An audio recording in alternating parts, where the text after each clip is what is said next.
Hi, what's up? Brian here. You might have heard from our previous video, you might have seen in our previous video, I was talking about this camera, which is the Blackmagic Pocket Cinema 4K. Is that right? Blackmagic Pocket Cinema Camera 4K. There, I missed the word camera. This is an amazing camera. If you haven't seen the review, you should go check it out. In that video, we had it on a DJI Ronin-S, which is a great gimbal, but it's a little bit large for most people, I've heard. So today, we're going to show you how to mount that camera on this. This is the DJI Ronin-S. It is the small version of the DJI Ronin-S. It's probably got slightly lower payload capacity, but it's a great gimbal. I love the controls on this thing. In fact, I love it more than the ones on the Ronin-MX, because the MX you need to have an external remote control or that little thumb wheel controller thing, whereas everything's built in. The joystick's great. Oh, pro tip, if you use the joystick without the stick, it's a lot easier to get smooth shots. There's just one problem, and that problem is it doesn't fit, because the tilt motor gets in the way. This is a Manfrotto 577 quick release adapter plate. Don't buy this. I mean, buy it for other things, they're great, but don't buy it for this purpose. This is a plate that comes with it, and what we're gonna do is we're gonna mount the plate offset to one side on the base plate like this. And what that allows us to do is, so when we mount it into the Ronin, the camera's offset just enough, about an inch, so the battery grip clears the tilt motor. The problem with this plate is, to mount it offset, we need to put screws into these 4 holes here. On the official Manfrotto plate, they're not threaded, so you can't actually screw anything into these holes. The reason they do that is they countersink them, so if you mount it on a plate, your screws are sit flush. But we don't need that, we need threaded holes. Instead, you can buy one of these at half the cost. On Lazada, Lelong, AliExpress, you can buy this for about $30, $40, which is about 100 ringgit. And these have threaded screw holes, which means you can put screws in them. You can mount this on the base plate offset like this.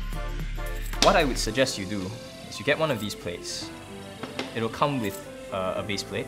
You take the Ronin-S base plate off the camera, and then you take one of these other screws. So the Ronin-S comes with this accessory kit. If you look inside, there are a bunch of little screws and doodads that you can use to mount. There should be more than one of these. I'm not sure how many, but there are at least 2 in there. You take the other one, and then you mount that like so. And then you want to line up the arrow. So this is forwards, lens forwards, and this is forwards on the plate. So you mount them like this. And you want to mount it on the right 2 holes of the quick release adapter. So this will shift the camera right about an inch. So the reason why I use the Ronin base plate underneath instead of just using this is because the screws that they give fit very nicely into this gap, and it holds it very flat.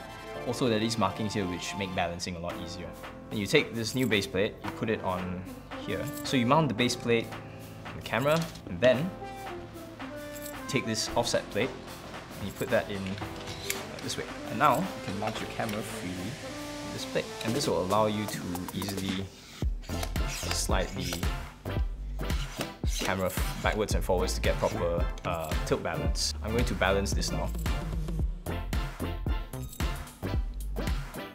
you go. Perfect balance. Now, just because you stayed till the end of the video, I'm going to throw in a treat for you. This is the adapter plug thing that comes with the camera. We snipped the bottom of it and connected it to this 4-pin connector thing. This is from KHOO. You can actually buy these off AliExpress. I think they're about 18 ringgit a piece, because they're just basically 2-pin locking connectors. And you can solder these onto D-tab, and what you can do is use that to power the camera from the gimbal. So if you do that, you'll be able to plug in the camera like that. We'll put up a pinout on how to make one of these yourself. Do be careful, because if you connect them the wrong way, it'll basically fry your camera. If you don't want to take the risk, Blackmagic has told us that they are selling a bundle of 3 of these cables. One of them goes to D-tab, one of them goes to fly leads, which is basically just wires which can solder onto things, and one of them goes to barrel connector. You can buy those. They're not shipping yet. It's going to cost about $50 US, I think, for the 3, or you could just follow the pinouts. If you don't know what a pinout is, I recommend you wait for the cables. If you found that helpful, please like the video. If you have any questions, leave them in the comments below and we'll try to answer them. We'll be doing more videos on the Blackmagic Pocket Cinema camera as well as the Ursa Mini Pro over the next couple of weeks. So if you want to find out more about those, please subscribe and press the bell thing. That's it. Ciao!